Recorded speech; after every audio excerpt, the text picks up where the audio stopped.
Hi, it's me again, Annette from the Emerald Box Turtle. Okay, so we're going to continue with the Tarot 101s with regard to the court cards, what's going on with the individual kings, queens, etc., etc. I talked about the kings already and all the court cards in general, the psycho-emotional energy that is inherent in each of these cards, the personality energy that's inherent in each of these cards. And I said it before and I'll say it again. The court cards do not follow gender norms. So a king can be a woman just as easily as a man. A queen can be a little boy just as easily as a grown woman. So think in energetic terms rather than what's going on in your pants. Okay? So let's talk about the queens. Now the queens as a whole have water energy. So when you have the Queen of Wands, she's going to have the fire energy of the wands. She's going to have the water energy of being a queen. So that's how that energy comes together. And as you recall, I did a video on what the energies of the individual suits meant. So if you need to go back to that, or if you haven't seen it before, go ahead and watch that Suits Tarot 101 to understand what I mean when I talk about Wands energy or Cups energy. So the Queen of Wands, she is going to be the strongest of all the queens in the deck among the four queens. She's very deep, reserved, and patient, but she's also vigorous, unpredictable, and spontaneous in her action. You may not think it, but she's up for a trip at a moment's notice. She's the one that can pack a weekend bag and be ready to go in an hour. So if you call her and say, get your passport, we're gonna go to Paris for the weekend, she'll say, I'm on it, I'm with it, I'm going, I'm down for that. And she's feisty. Now, her work behind the scenes can become a little manipulative. She's not above that. She gets what she wants, and she sees that if she has to sort of nudge people in different directions, that's okay, as long as she gets what she wants and the outcome is how she sees it should be. She's not afraid to use intimidation to get people to do what she wants them to do. But in the end, she feels that what she's asking you to do is in your best interests. So her heart's in the right place, even if her tactics can be a little bit underhanded. Now, when she puts her mind to something, she gets it done. Now, this may sound like she's a total biatch and nobody could possibly like her, but actually she's very, very popular and committed and kind. So she's not a mean girl. I mean, as I say, her heart is in the right place. She's just feisty and she's just one of those go-getter type A personality people. She's the best kind of friend who will listen and offer sound advice without judgment. So she's the one to call when you're in jail and you need bail money. She's not going to judge how you got there. She may talk about it later, but she'll be, okay, how much do you need? I'm on it. She can't stand to be told what to do. And she'll hold a grudge forever and a day. So let's not piss her off. She's also not above revenge. Now, unlike some other of these personality types, say like, oh, the King of Swords, this queen can recognize and admit when she's wrong. And, but you just have to sort of wait until she stops throwing the plates and having a temper tantrum or a meltdown or screaming or whatever. Then she'll calm down and then she'll say, okay, maybe I need to rethink this, and whoops, my bad, I take responsibility for that. She's a good friend to have, as I said before, but you don't want to whine at her. Wallowing in self-pity, victimhood, or self-doubt is the fastest way to end a relationship with her. She does not handle yabbiters well. You know, those kind of people that you say, well, if you know, I understand that you're in trouble here, but if you would just put your best foot forward or look for another job or this kind of thing, then you would solve that problem. Well, yeah, but, okay, she's not going to listen to that kind of crap. She'll tell you what to do, what you need to do. She'll make all kinds of suggestions. She'll help you on your way. But if you whimper and whine at her, she's done. Queen of Cups. Emotions, water energy, cups and water together. So we have a lot of emotion here. And she's governed by her feelings, the queen is, and super, super emotional. She's the one that you need to have the hankies for. Keep the tissues handy for her because she's going to cry at the Hallmark movies, okay? Or even soft McDonald's commercials. She's going to be sniveling in the background, okay? She's most sensitive and psychic of all the queens. And sometimes because she is sort of so psychic and empathic, she loses track of her own emotions when compared to others. She doesn't know where someone else's emotions run into her own. So she may be thinking that she herself is sad or mad or depressed about something when she's with someone who is.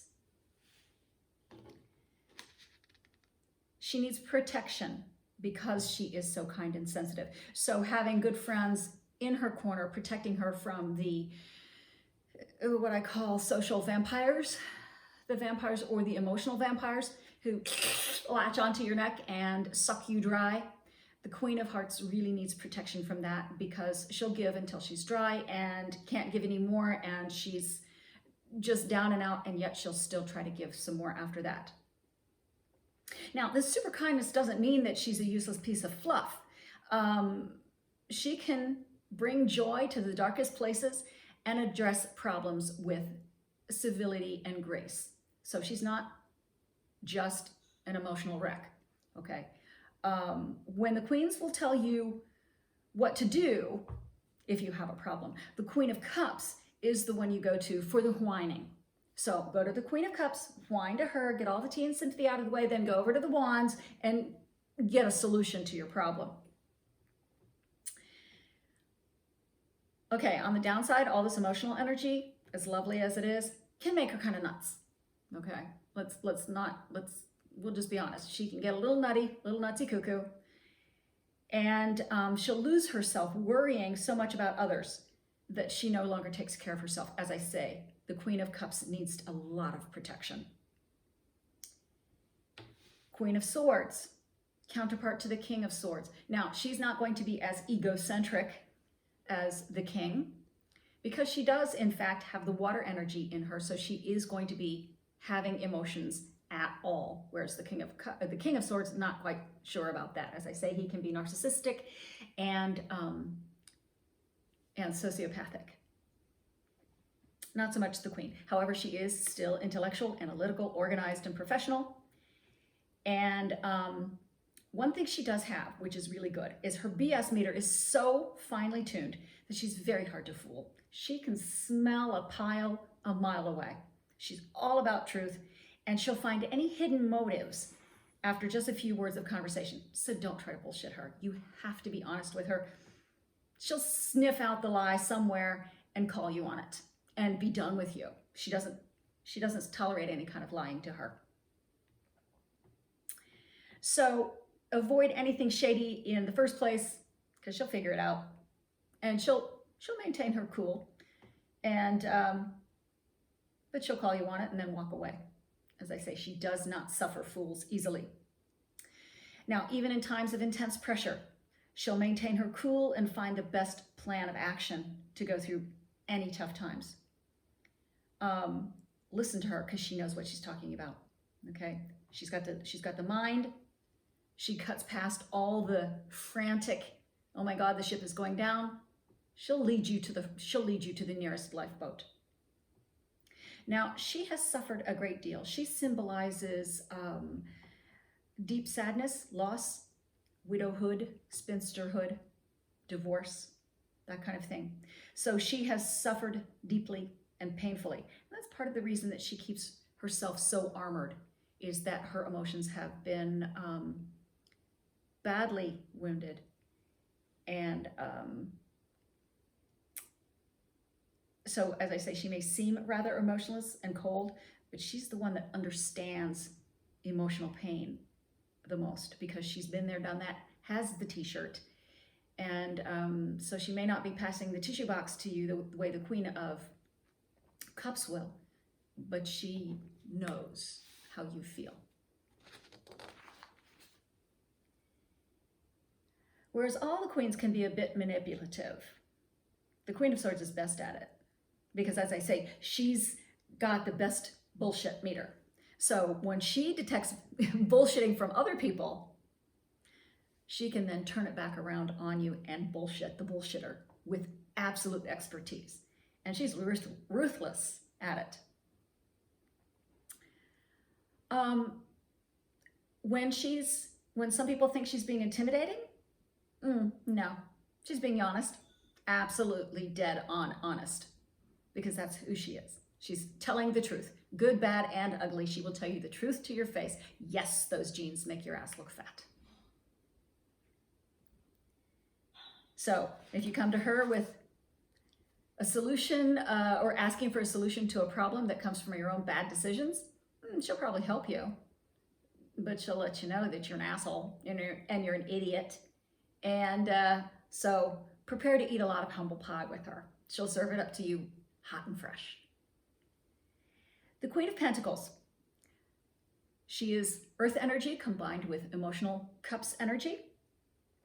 She's grounded and practical and helps support others. She's, as I say, the Martha Stewart of the tarot deck. She has emotional sensitivity that is coupled with solid common sense and intelligence. She's the family maker. She always hosts Thanksgiving dinner and Christmas dinner at her house. She holds the traditions. So she's the one that keeps the family silver. She's the one that keeps the family photo albums and that kind of thing. She's a solid friend who will tell you what you need to hear, not what you may want to hear. She loves talking to people and sharing stories about life, because as I say, she's the tradition holder, so she passes down the family lore. She's also a very solid businesswoman because she does like her money and her luxuries. After the kids have been raised and grown, she will be the one who will go back to work, start her own business and that kind of thing to make her own money to get what she wants for a change, rather than always spending the money on the kids, new shoes, new school books and things like that. Now she can buy herself that Prada bag. There's a lot of creativity within this queen, and if she doesn't have an outlet for this creativity, she'll get cranky. So don't you dare make fun of her little crafty things, because that's a sure way to piss her off, is to make fun of her hand crocheted doilies or trivets made out of pop bottle caps. Now she's a social hermit, meaning she loves helping and hosting and talking, but when she's done peopling, she's done. She needs her alone time to recharge her batteries on her own. And I can speak of this because I feel that I am a Queen of Pentacles most of the time. So common sense I got, but when I'm done peopling, I am done peopling. I need to go home. I need to pull into my turtle shell and recharge my own batteries. So those are the queens. Next time we'll talk about the princes or knights or cavaliers, depending on the deck you're looking at. Thank you for joining me. Like and subscribe. Look back at the old videos, and I'll talk to you again about Tarot 101. Bye-bye.